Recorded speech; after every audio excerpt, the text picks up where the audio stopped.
Tema dessa manhã, 2 caminhos. Sabemos que nós temos 2 caminhos para escolher. Na nossa vida, a gente tem que escolher. Na verdade, eu queria dar como título o tema dessa mensagem, raciocínio lógico. Porque a gente vive num tempo que as pessoas buscam a lógica das coisas. E Jesus falou para a gente tomar muito cuidado com isso. Às vezes, nem sempre, mas às vezes, a lógica nos leva para longe de Deus. Por isso que o cristão vive mais pela fé do que pela lógica. Se a gente olhar para a crise, nós vamos ver crise. Se a gente olhar para Cristo, nós vamos ver Cristo. Depende para onde a gente olha. Depende de que tipo de decisão que nós fazemos, que tipo de escolha decidimos. Tem um texto na Bíblia, eu gostaria de ler, começando com os irmãos, 2 versículos apenas. Está registrado no livro de Mateus, capítulo 7. Se você trouxe a sua Bíblia, por favor, reparta com quem não tem a leitura ao teu lado, se assim é possível. Mateus capítulo 7, 2 versículos, muito conhecido. Hoje, no século 21, talvez pouco divulgado. Mateus 7, 13 e 14, Jesus fala, em 2 versículos apenas, coisas importantes e maravilhosas. Mateus 7, 13, entrem pela porta estreita, pois larga é a porta e amplo o caminho que leva à perdição. E são muitos os que entram por ela. Versículo 14, como é estreita a porta e apertado o caminho que leva à vida. São poucos os que a encontram. Interessante que no primeiro versículo, a porta larga, são muitos que entram por ela. No versículo seguinte, a porta estreita, ela é apertada e são poucos que a encontram. Somente esses 2 versículos. Por enquanto. Esses dias eu estava, segunda-feira passada, para ser mais preciso, estava indo para Osasco resolver uma questão e metade ou parte do caminho que eu estava, na Avenida Raimundo, que é uma avenida larga, estava com um problema, tinha caído por causa da chuva uma barreira, uma fila imensa de carros. Aí eu falei, vou voltar e vou pelo Jaraguá. E quando eu fui pelo Jaraguá, eu lembrei daquelas estradas, a Estrada Velha de Campinas, Estrada Turística do Jaraguá, que é aquela estrada sinuosa, descida, banguela, subida, esquerda, direita, você tem que andar ali com muito cuidado, é estreita. Me veio no coração esse texto de Jesus. Num tempo de estradas tão maravilhosas como nós temos hoje, por exemplo, a Bandeirantes, a Anhanguera, quem ia para Campinas há 40, 50 anos atrás, não é do meu tempo, tá, gente? Mas quem ia para Campinas há 40, 50 anos atrás, ia por essa estrada velha de Campinas, que é chamada. E a viagem deveria durar pelo menos umas 3 horas. Porque, apesar de 100 quilômetros de distância, é muito difícil, ou era muito difícil o caminho. Hoje, você quer ir para Campinas, você pega a avenida ou a rodovia Bandeirantes, tem até Jundiaí 5 pistas, depois de Jundiaí tem 3 pistas, você vai até Campinas, no máximo em 1 hora. Quer dizer, o tempo foi reduzido porque as estradas são maravilhosas. Num tempo de estradas boas, que a gente tem no estado de São Paulo, e no Brasil, estradas ainda antigas, velhas, fazendo uma comparação com isso, como eu disse, me veio no coração esse texto de estradas largas e estradas apertadas, como Jesus disse. Jesus falou, olha, tem 2 caminhos a seguir na vida. E como a gente usa sempre o raciocínio lógico, nosso raciocínio lógico, ele vive procurando uma zona de conforto. Por exemplo, quem vai para Campinas hoje, jamais ele pega uma estrada como essa. Ele vai pegar uma rodovia maravilhosa, a não ser que tenha acontecido um problema terrível, que ele tenha que buscar opções. Caso contrário, no raciocínio lógico, ele vai pegar aquela estrada boa e vai viajar. Para as coisas da nossa vida, a gente tem que tomar muito cuidado, porque se a gente começar a escolher com o nosso raciocínio lógico, algumas decisões nossas provavelmente não nos levem a lugar nenhum. Outras nos levem a vivermos problemas, dificuldades terríveis em nossas vidas. Ontem, isso acontece diariamente, mas ontem, talvez por onde eu estava com o Paulo num lugar, de tarde indo para casa, de manhã vindo para cá, me chamou a atenção jovens, adolescentes, parados na esquina, no frio, fumando. E toda vez que eu vejo alguém fumando, eu lembro da minha avó, que falava assim, quem fuma está com a chupeta do capeta na boca. Minha avó falava isso. E na hora que eu vi uma moça na esquina, jovem, fumando, eu falei, poxa, logo cedo com a chupeta do capeta na boca, né? Decisões que a gente toma. Eu visitando o pastor Ailton quinta-feira, com algumas irmãs aqui da igreja, pude ver lá fora, no hall de entrada, um senhor com um cano no nariz, um caninho de plástico, provavelmente aguardando algum tipo de medicamento, alguma coisa. Eu o vi próximo ao banheiro, e depois o vi lá fora, no hall, e lá fora, ele mesmo com aquele caninho, com problemas no coração, ou problemas de pulmão, imagino, o cara estava fumando. A gente toma algumas decisões, a gente escolhe alguns caminhos para percorrer, que muitas vezes esses caminhos lá na frente vão nos trazer problemas. Nós buscamos hoje a gente vive a geração do rápido, do agora, do já. Se não acontecer agora, já, rápido, então não serve. E isso está, inclusive, influenciando igrejas. Igrejas hoje que usam os seus cultos com títulos sugestivos do tipo, hoje é o culto do milagre urgente. Milagre urgente. Hoje é o culto, como eu ouvi, a irmã Dileta comentou na quinta, e eu ouvi ontem na rádio, indo para casa, o cara falando, hoje, sexta-feira, é o culto do desmancha, né? Vamos desmanchar tudo e tal. Quer dizer, as pessoas ouvem isso, no raciocínio lógico, elas falam, vou lá, eu preciso resolver o meu problema. E, na verdade, olhando na Bíblia, as coisas não funcionam assim.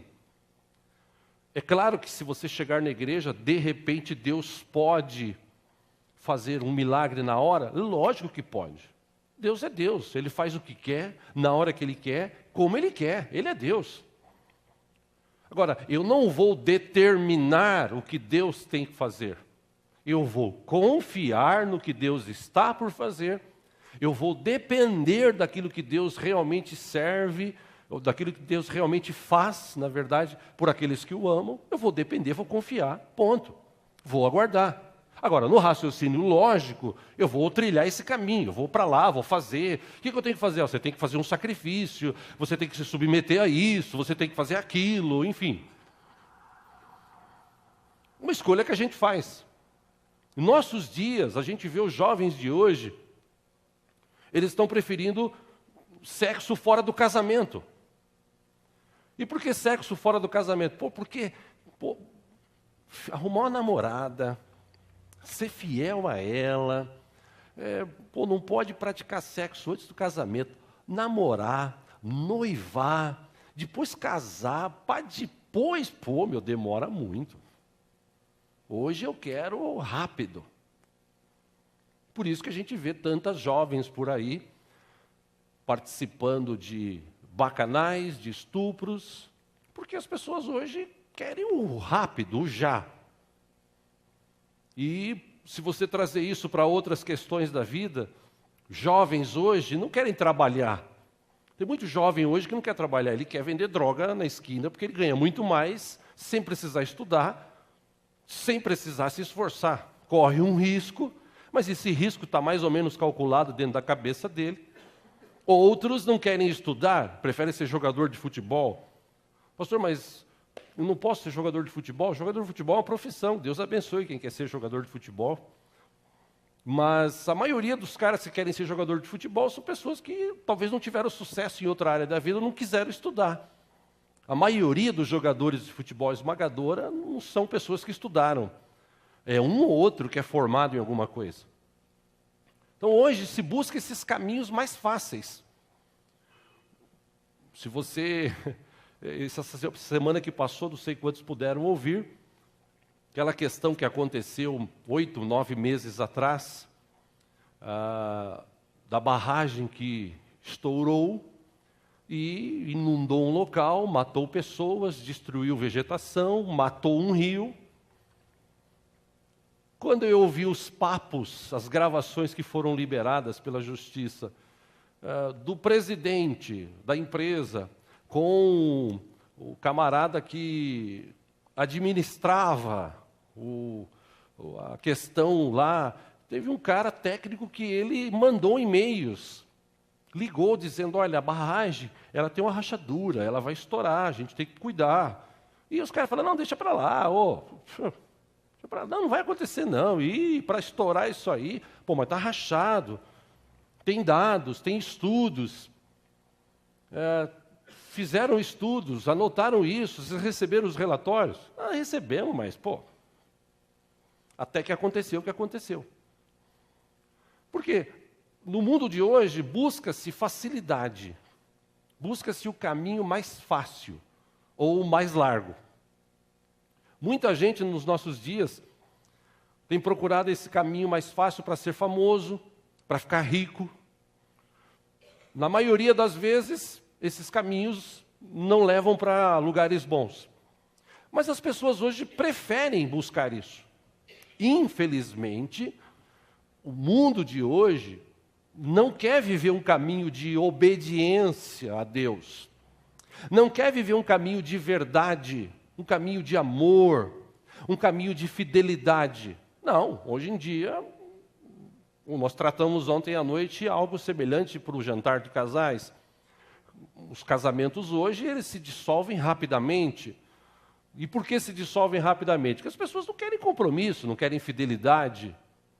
Eu disse para os irmãos que estavam aqui ontem, um vídeo essa semana, no WhatsApp, não sei quantos receberam, passei até no grupo de homens.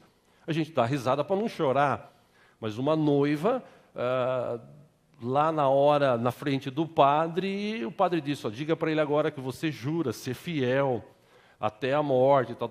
Aí ela fala, eu juro ser fiel a você, e começa, que Deus me ajude. Se eu sou noiva, eu já dou um tapa na orelha ali, já paro o casamento na hora, né?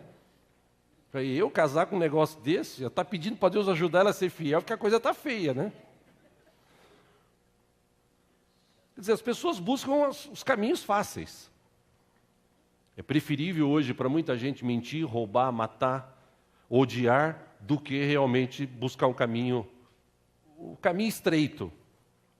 Não só a questão de salvação, a gente pode pegar esse texto que nós lemos em que Jesus fala do caminho largo e estreito, para as nossas vidas. O caminho estreito, ele é mais difícil. Esta semana também ouvi e li na internet de um rapaz lá em Curitiba, se eu não me engano, ou Rio Grande do Sul, acho que Rio Grande do Sul, um rapaz que está se formando em Direito, com louvor, e quem pagou a faculdade dele toda foi a mãe, que é uma engraxate numa praça principal, acho que lá em Porto Alegre. E o rapaz estava beijando a mãe, agradecendo a mãe, e sendo entrevistado por alguns canais de televisão, e ele disse, eu tive chance de viver o que os amigos meus viveram, de vender droga, de, andar em caminhos tortuosos, mas eu preferi estudar. E ainda assim falaram para mim, onde já se viu um filho de uma engraxate se formar? Você não vai se formar nunca, tua mãe é engraxate. E ele estava se formando e um canal de televisão entrevistando ele, a mãe, e as pessoas que passavam estavam ouvindo e agradecendo e elogiando a mãe pelo fato dela ser tão simples, engraxando o sapato, mas lutando pela vida do filho, e o filho sendo grato por aquilo que a mãe fez e se formando como o primeiro aluno da turma. Quer dizer, a gente pode escolher um caminho fácil, ou a gente pode escolher o caminho mais difícil, mas provavelmente o caminho mais difícil, espiritualmente falando, ou até na vida, é o caminho onde nós vamos ter sucesso. Se você buscar o sucesso fácil, sem trabalhar, tem gente que quer ganhar dinheiro sem trabalhar. Existe um ou outro que ganha, banco principalmente. Agora, tem muita gente que infelizmente fica sonhando, e a gente às vezes tem que decidir algumas coisas. Dentro dessa questão de decisão, qual o caminho a seguir? Meu irmão, fazendo um paralelo, Jesus também passou por isso. Gostaria de ler um texto com vocês, um outro texto, em Mateus capítulo 4 agora.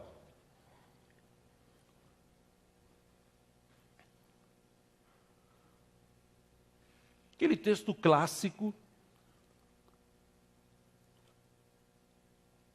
que fala sobre a tentação de Jesus, mas que tem alguma coisa especial nesse texto que nos chama a atenção. Vamos lá, Mateus 4:1. Jesus, cheio do Espírito Santo, voltou do Jordão e foi levado pelo Espírito ao deserto, onde durante 40 dias foi tentado pelo diabo. Não comeu nada durante esses dias e ao fim deles teve fome. 3, o diabo lhe disse: se és o Filho de Deus, manda esta pedra transformar-se em pão.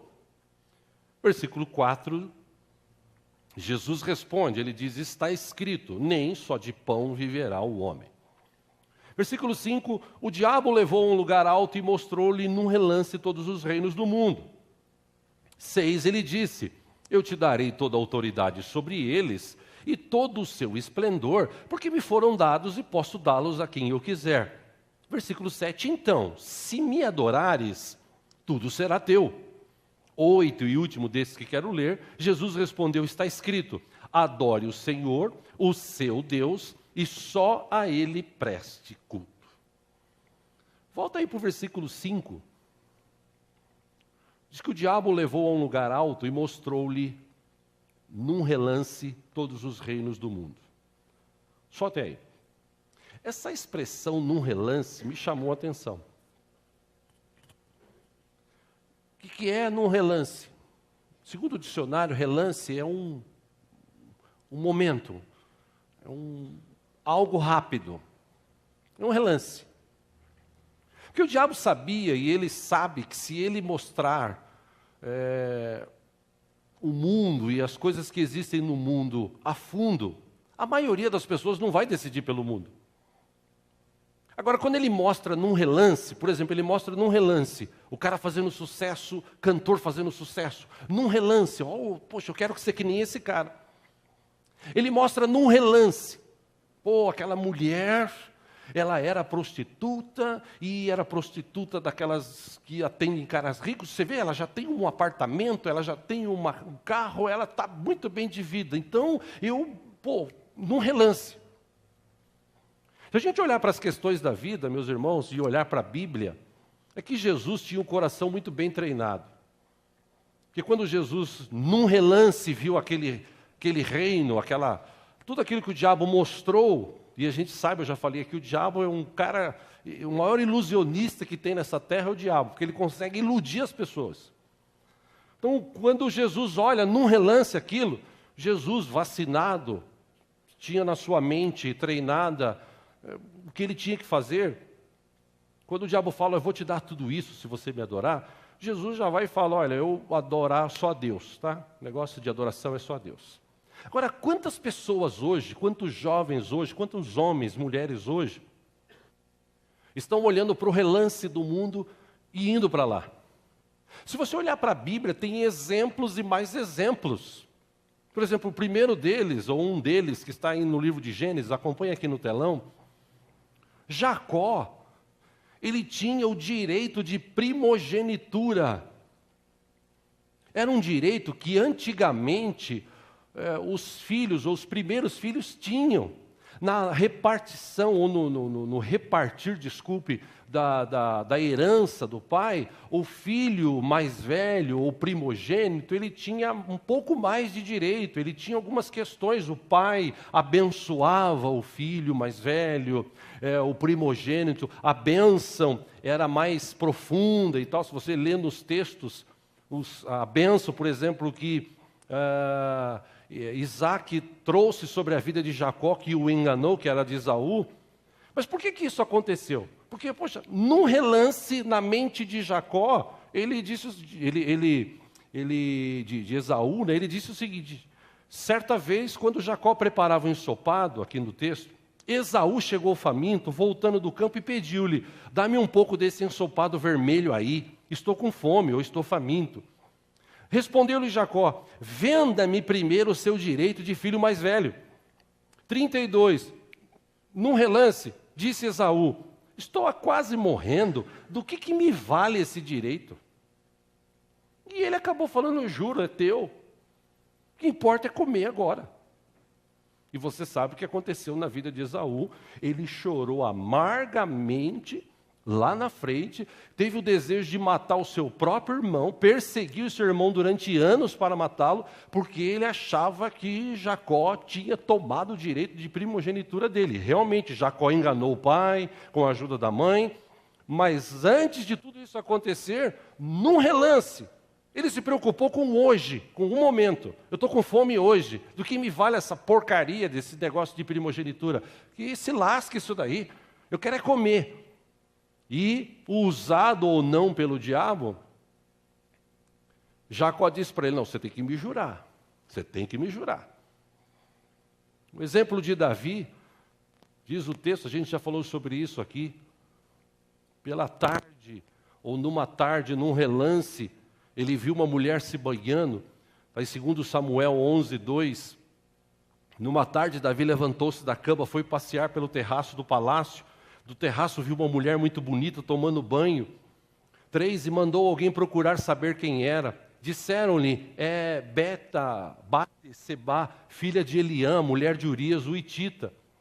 Versículo 4, Davi mandou que a trouxesse e se deitou com ela, que havia acabado de se purificar da impureza de sua menstruação. Depois voltou para sua casa. Ou seja, ele saiu, acordou de tardezinha, olhou num relance: nossa, que mulher bonita! De quem que ela é? Ah, a mulher de Urias, aquele cara, teu amigo, chefe da guarda lá, soldado. Busca ela lá. Naquele relance, parece que ficou louco, parece que ficou doido. Se você olhar para o exemplo de Sansão, Sansão também, num relance, quando ele olhou para Dalila, diz o texto que ele gamou em Dalila, e ela era prostituta. O pai dele, a mãe dele já tinha falado para ele: filho, por que você busca mulher no meio dos filisteus? Por que você busca mulher em outro lugar? Pô, tem tanta mulher aqui, por que você tem que ir lá fora? Ele: não, eu quero uma outra mulher. Tipo assim, essas mulheres daqui parece que é tudo meio baranga, eu quero lá fora, que as minas lá de fora é melhor. E ele foi, até que um dia se envolveu com a prostituta Dalila, que ele gostou tanto dela, que ela chega nele e fala: escuta, você pode me contar o teu segredo? E por que ela fez isso? Porque o diabo provavelmente já tinha usado a vida dela, ou convencido ela através dos homens que ofereceram dinheiro para ela conseguir isso dele. E diz o texto que durante dias ele estava naquela cidade junto com a prostituta, e ele se deitava com ela, e ela se amava com ele, ela se relacionava com ele, e toda vez que ela perguntava, ele contava uma mentirinha, e não era aquilo, contava uma mentira, até que diz o texto que um belo dia ele não aguentou mais e falou. Assim, num relance, tipo, diz o texto inclusive de Sansão, que ele pensou, usa essa expressão, ele pensava que Deus ainda estava com ele e Deus já tinha se retirado. Porque quando a gente toma decisões assim, é num relance. Se você olhar para a Bíblia, tem um outro exemplo no Novo Testamento, Ananias e Safira, que estava todo mundo vendendo as suas casas, ou algumas casas que tinham a mais, e depositavam aos pés dos apóstolos, e eles dividiam entre os irmãos da igreja, ninguém tinha necessidade e tal. E De repente, Ananias e Safira, que nem precisava vender o que tinha, num relance veio na mente deles.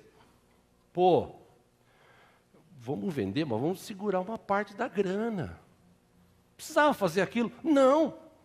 Mas tomaram uma decisão, buscaram um caminho largo, caminho fácil, uma decisão fácil. Vamos mentir. E ninguém consegue mentir para Deus. Quando eles chegaram lá, você sabe da história, você que lê a Bíblia, os dois acabaram morrendo por causa daquela mentira que eles contaram. E isso foi assim, num relance. Já que todo mundo está vendendo, a gente vai ter que vender, mas vamos guardar alguma coisa para nós. O exemplo de Judas, que estava do lado de Jesus, que vivia, diz que amava Jesus, e num relance ofereceram para ele 30 moedas, e ele falou, pô, aquele que eu beijar é o cara que vocês têm que prender. Verdade, meus irmãos, que quando a gente começa a estudar a Bíblia e ver essas questões, olhamos para o século 21, nós vemos que muita gente hoje está dentro da igreja, ele está caindo nesse relance do diabo, e olhando para fora, olhando para o vizinho, olhando para o amigo, que não é cristão, mas que está bem, que está rico, que está famoso. E muitos hoje estão desistindo do evangelho pensando no seguinte, por que eu vou me manter fiel? Para que eu vou fazer isso? Por que eu vou fazer aquilo? Entre tantos exemplos que eu disse que tem na Bíblia, citei alguns, tem até uma história que eu achei maravilhosa aqui, gostaria de ler com os irmãos. Se você trouxe a sua Bíblia, vamos ler juntos, por favor, em 2 Crônicas, capítulo 30. Só na época do rei Ezequias, era um rei, assim como Davi, que fazia o que Deus aprovava, um cara que foi também muito rico na sua época, um cara que tinha um coração voltado ao Senhor, começou a reinar 5 anos de idade, um cara que era diferente na sua época. E quando ele assumiu o reinado, o povo estava assim, que nem hoje. O povo estava distante de Deus, o povo tinha se esquecido de Deus, o povo não estava mais servindo a Deus. Vocês têm uma ideia, nem a Páscoa, que era uma festa, entende essa expressão, sagrada entre eles, uma festa em que eles reconheciam e agradeciam a Deus pela libertação que trouxe para os seus antepassados. Se hoje aquele povo estava morando numa terra abençoada, foi porque Deus libertou os seus antepassados e eles entraram na terra prometida e tal. Mas Ezequias encontra um povo longe de Deus. Veja que interessante essa história. 2 Crônicas, capítulo 30, versículo 1.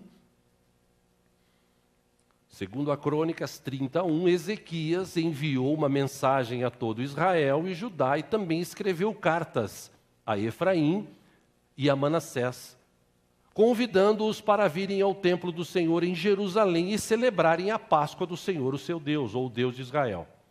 Acharam aí, amém? Versículo 2. O rei, seus oficiais e toda a comunidade de Jerusalém decidiram celebrar a Páscoa no 2º mês. Versículo 3, não tinha sido possível celebrá-la na data prescrita, pois não havia número suficiente de sacerdotes consagrados e o povo não estava reunido em Jerusalém.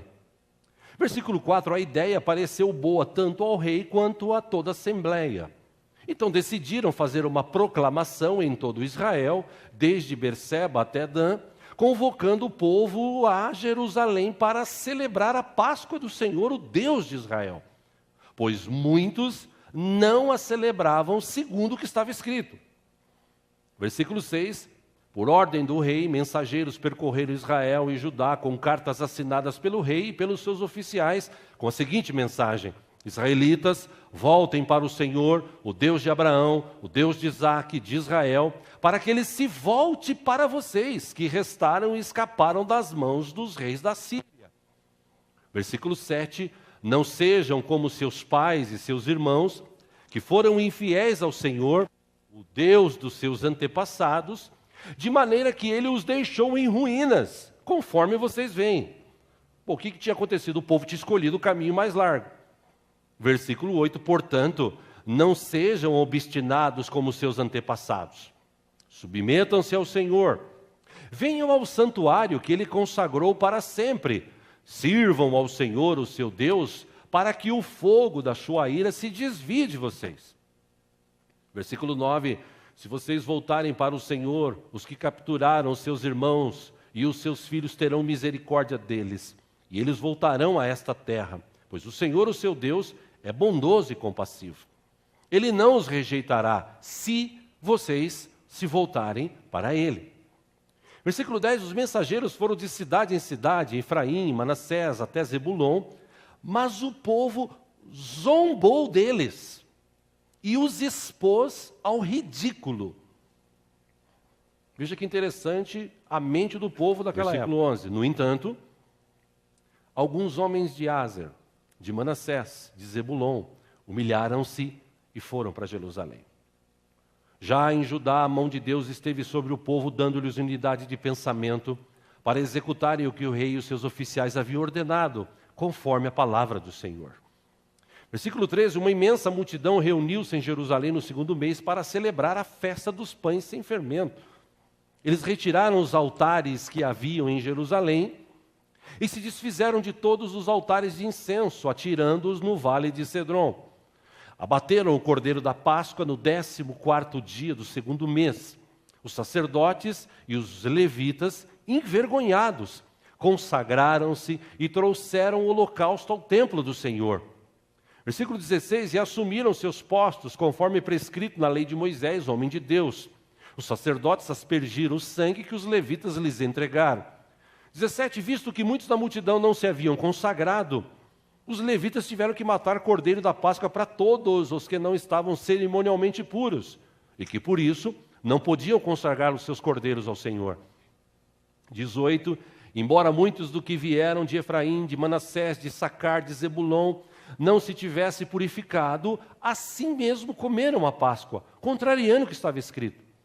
Mas Ezequias orou por eles, dizendo, queira o Senhor, que é bondoso, perdoar todo aquele que inclina o seu coração para buscar a Deus, o Senhor, o Deus dos seus antepassados, mesmo que não esteja puro de acordo com as regras do santuário. 20, e o Senhor ouviu a oração de Ezequias e não castigou o povo. Os israelitas, 21, presentes em Jerusalém, celebraram com muita alegria a festa dos pães sem fermento durante 7 dias. Diariamente, os levitas e os sacerdotes cantavam louvores ao Senhor ao som de instrumentos ressonantes do Senhor. Ezequias dirigiu palavras animadoras a todos os levitas, que mostraram boa disposição para com o serviço do Senhor. Durante os 7 dias, eles comeram suas porções das ofertas, apresentaram sacrifícios de comunhão, louvaram o Senhor, o Deus dos seus antepassados. E, 23, toda a assembleia decidiu prolongar a festa por mais 7 dias e a celebraram com alegria.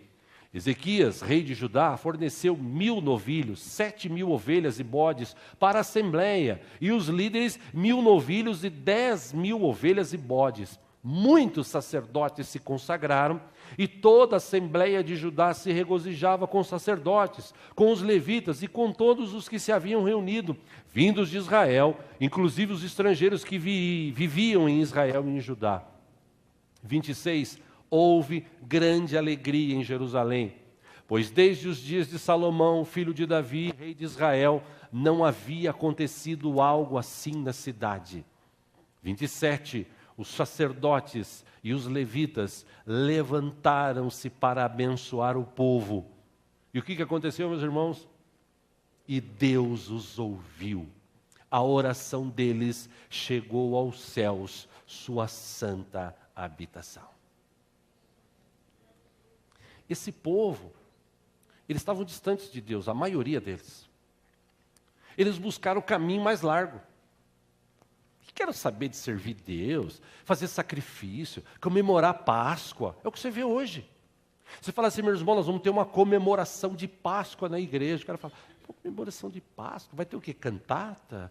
Vai ter o quê? Pregação? O que vai ter na cena? Para celebrar a Páscoa, para que eu tenho que trabalhar, eu tenho que passear, feriado de semana prolongado, feriadão, Páscoa, eu vou para a igreja, você está de brincadeira. Era isso que o povo estava vivendo. Eles estavam vindo buscando o caminho largo, tipo, estou longe de Deus. E Jesus disse isso, quando ele falou do caminho largo, ele falou, muitos são os que entram por essa porta, que escolhem esse caminho. São muitos, que escolhem o caminho largo, longe de Deus. Porque Era um sacrifício para o povo se reunir. Para eles, eu ir lá, vocês viram quando os caras que chegaram com as cartas do rei, o rei pediu para vocês irem lá para Jerusalém, para a gente comemorar a Páscoa, vocês estão esquecendo daquelas festas sagradas, daqueles momentos maravilhosos que nós tínhamos diante de Deus, agradecendo a Ele por tudo que Ele fez. Gente, vocês não podem fazer isso. Irmãos, dizem que eles foram ridicularizados. Tipo assim, você é besta, fica falando uma bobagem dessa.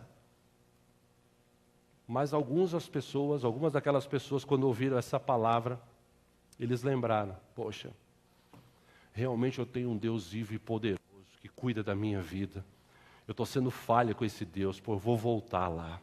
E foram, e comemoraram aquela semana maravilhosa, foi tão bom que eles vão fazer mais 7 dias. Porque quando a gente reconhece que a gente tem um Deus vivo e poderoso, a gente nunca se afasta dele. A gente sempre prioriza ele. Ele é o nosso Deus. A verdade, meus irmãos, é que hoje muita gente vive como este povo, longe de Deus. Como eu já preguei aqui algumas vezes, perto da cruz, mas longe de Jesus. E muita gente hoje que vive despreocupada com aquilo que é eterno. Pessoas hoje estão ligadas no que é passageiro. E Paulo, o apóstolo, escrevendo à igreja de Corinto, ele trouxe uma palavra para a igreja de Corinto que serve para a gente, dizendo exatamente isso. 2 Coríntios 4, 16, 17, 18, acompanha aqui no telão. Na sua ministração para aquela igreja, Paulo diz, por isso não desanimamos. Embora exteriormente estejamos a nos desgastar, interiormente nós estamos sendo renovados dia após dia. Por quê? 17. Porque os nossos sofrimentos, ou os nossos sofrimentos leves e momentâneos, estão produzindo para nós uma glória eterna que pesa mais do que todos eles. Versículo 18, Paulo escreveu assim, a gente fixa os olhos, não naquilo que se vê, mas no que não se vê. Pois o que se vê é transitório, mas o que não se vê é eterno. Por isso que Jesus falou, e a gente usa o raciocínio lógico. No raciocínio lógico de muita gente hoje, fala assim, o mundo não vai acabar. Esse negócio de mundo acabar, não vai acabar. Mundo acabar? Ixi, quantas desgraças já aconteceram nesse mundo? E o mundo está aí. No raciocínio lógico de muita gente hoje, inferno existe. Inferno, lugar que tem um diabinho com tridente que fica furando você. Isso aí é coisa de crente. No raciocínio lógico de muita gente, a pessoa pensa assim, eu tenho que aproveitar a vida. Esse é o pensamento de muita gente, por isso que as pessoas buscam o caminho largo. Ele quer aproveitar a vida. Agora, o que é aproveitar a vida? É fazer sexo ilicitamente? É viver uma vida de drogas? Ou envolvido com drogas? Envolvido com bebidas? Envolvido com bacanais, com libertinagem? Isso aí é curtir a vida, aproveitar a vida.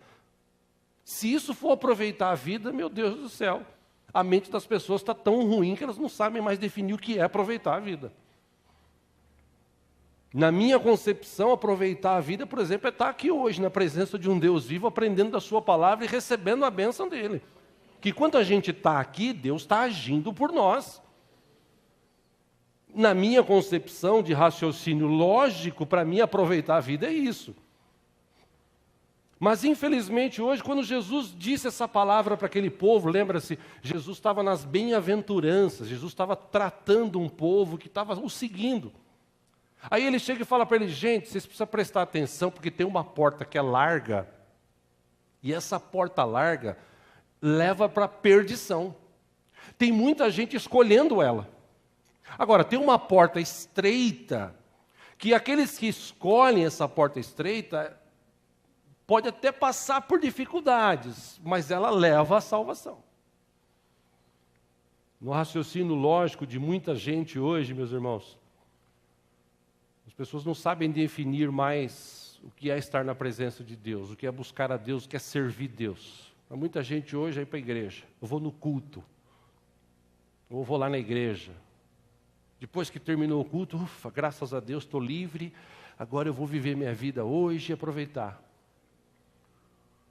Mateus 7, 13, 14, lembrando, ele disse, entrem pela porta estreita, pois larga é a porta e amplo o caminho que leva à perdição, e são muitos os que entram por ela.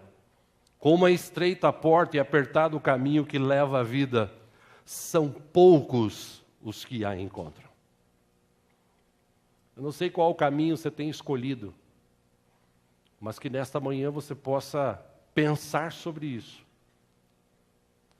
Porque o diabo, ele mostra assim, num relance. Você quer ficar famoso? Tem um jeitinho aqui, ó. É rápido. Você quer ficar rico? Esses caras aí, por exemplo, que se envolveram no escândalo da Petrobras, nos escândalos que a gente está vendo por aí, a cada dia é mais gente. Do jeito que está indo, acho que não vai sobrar um bom ali. Todo mundo envolvido com roubalheira. Por quê? Porque alguém chegou e falou para ele assim, quanto você ganha por mês? Pô, eu sou deputado, eu ganho 20 pau por mês. 20 não é mais, né? 25 pau por mês. 25? Só? Aí ele mostra assim no relance. Tem um esquema aqui, que se você entrar, você vai ganhar 1 milhão. 1 milhão? É, cara, assim, ó. Ixi, nesse país aqui só tem besta. Aqui é fácil de enganar, de roubar os caras. Você rouba os caras e os caras ainda votam em você, achando que você é o salvador da pátria.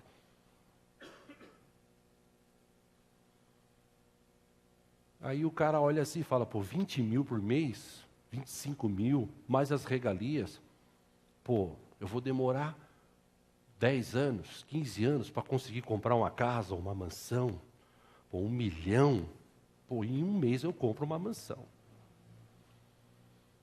O diabo faz assim, ele mostra num relance. Aí a pessoa fala, pô, legal, vou entrar nessa. Mal ele sabe que o diabo não mostra a profundidade. Porque na história desse país, a ideia é o seguinte, aqui ninguém é pego, aqui ninguém vai preso. Aqui o cara rouba, como diziam do Maluf, rouba, mas faz. Graças a Deus isso está acabando nessa nação. Porque aquele que rouba está sendo preso e está tendo que devolver dinheiro. Eu nunca poderia imaginar na minha mente lógica que uma empresa de construção, uma construtora, pudesse reconhecer que recebeu realmente dinheiro de propina e devolve R$1 bilhão para os governos ou para o cofre do governo. Isso era uma coisa que você fala assim, isso jamais poderia acontecer. Porque esse é o momento que a gente vive. Então todo mundo está assim, pô, ganhar dinheiro fácil, fazer as coisas fáceis. Sexo, para que eu vou esperar casar? Se eu posso hoje ter quantas minas eu quiser? Que o diabo mostra num relance. Como ele mostrou para Sansão. Ô, mulherão, meu, ó, é hoje. Só que como ele mostrou para Sansão, como ele mostrou para Davi, como ele mostrou para tantos outros. Que olharam assim, pô, acho que não vai ter problema nenhum, né? E deu muito problema.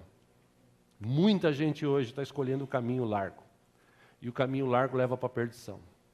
O caminho estreito, você que é jovem, é assim, eu vou namorar uma pessoa e vou ali me manter fiel. Já aconteceu com uma jovem aqui da igreja, começou a namorar um cara e o cara começou a querer já, ele disse que se converteu, né? Era de uma outra igreja, disse que era convertido, tal, veio para cá e começou a namorar a mina. E aí a mina, beleza, legal, tal, só que passou 1 mês, 2 meses, ele falou assim, e aí? Vamos ficar só nos beijinhos? Ela falou, vamos. Mas nem uma raladinha assim e tal, nada, filho, esquece. É mesmo, é. Pô, mas que mundo você vive? Um mundo de Cristo. Mas isso ninguém vive hoje. É o que eu quero. Prefiro agradar a Deus do que a você. Se quiser, assim, filho. Se não quiser, rapa da boca. O que aconteceu? Ele rapou da boca. Inclusive está até desviado, não está nem mais indo à igreja. É interessante quando você encontra pessoas assim que preferem o caminho mais difícil. Mas o caminho mais difícil, mais estreito, quando você realmente guardar isso no teu coração, você que é jovem, e deixar o sexo para depois do casamento, você vai ver as bênçãos que Deus vai trazer sobre a tua vida e sobre a tua posteridade. Porque isso é bíblico, não sou eu que estou inventando. Se você trabalhar honestamente, lá na empresa que os caras oferecem uma série de coisas, escuta, vão dar um balão aqui no chefe? Pô, vamos fazer o seguinte, vamos pegar uma nota, encher o tanque do carro, aí a gente apresenta a nota falando que a gente foi em tal lugar, e beleza, vamos dar esse chapéu no chefe? Ou vamos. Quantos já fizeram isso? Quantas pessoas que, como eu, trabalhavam no banco e falavam assim, pô, o banco é rico, eu vou levar uma caixinha de clipes para casa. O fato não é a caixinha de clipes, o banco é rico. Mas eu não precisava pegar aquilo e levar embora, isso é roubo. Eu podia comprar uma caixinha de clipes que custa R$5. Mas a gente busca o caminho mais fácil. Eu amar aquele cara, vai para os quintos dos infernos. O caminho mais difícil é, puxa vida, eu tenho que perdoar 70 vezes 7. Aliás, tem uma versão que trouxeram da Bíblia agora, uma versão, não é nem na linguagem de hoje, é uma outra tradução que trouxeram da Bíblia e traduziram esse versículo dizendo o seguinte, você tem que perdoar a pessoa 77 vezes. As traduções que tem por aí hoje também, só Jesus na causa, né? Quer dizer que eu tenho que perdoar 77, perdoou 77 vezes, zerou? Não, Jesus falou mais, é que eles trouxeram um negócio mais fácil. Pô, perdoar 70 vezes 7 é perdoar. Pô, mas é tão difícil, né? Esse é o caminho que leva à salvação. Ser honesto num país que só tem ladrão. Meus irmãos, vocês não sabem o que é a África. Se um dia o João Pedro viesse aqui e falasse como ele enfrentou dificuldades na África para evangelizar, para fazer o veredas, vocês nem imaginam que a África diz que é 10 vezes pior do que o Brasil a corrupção. Tudo que você manda para lá de ajuda, de oferta, os caras roubam, o governo rouba, os policiais, as pessoas. Só se você for lá mesmo e levar em loco. Ainda assim é capaz dos caras querer o imposto em cima, alguma coisa. Esse é o mundo de hoje. Esse é o mundo que o diabo ofereceu, ó, por um relance assim, ó, Jesus, ó, eu vou te dar tudo isso se você me adorar. Jesus falou, não, eu não preciso disso, só vou adorar a Deus. A Ele toda adoração, toda honra, toda glória e todo louvor. 2 caminhos que a gente tem a decidir. O caminho do bem ou o caminho do mal. Você escolhe. Amém? Fala para a pessoa que está ao seu lado, meu irmão, você escolhe. Você escolhe. 2 caminhos que a gente tem pela frente. Salvação, perdição. Você escolhe. Você que escolhe. Se eu quero ir para o céu ou se eu quero viver longe de Deus. Você que escolhe. Deus já te mostrou o caminho, Jesus. Max Lucado, eu encerro citando parte do texto que ele escreveu num livro, num dos seus livros. Max Lucado escreveu o seguinte, Deus nunca disse que a jornada seria fácil, mas ele disse que a chegada valeria a pena. Não é fácil ser cristão, mas eu te garanto que quando a gente chegar lá, nós vamos passar a eternidade junto, curtindo na presença do Senhor. O caminho que leva à salvação é estreito. Como diria o Zagala, é estreito. Mas ele leva à presença do Senhor. É fácil ser cristão? Não. Mas graças a Deus que a gente está aqui, está trilhando e nós vamos para frente. Vamos orar? Vamos ficar em pé em nome de Jesus?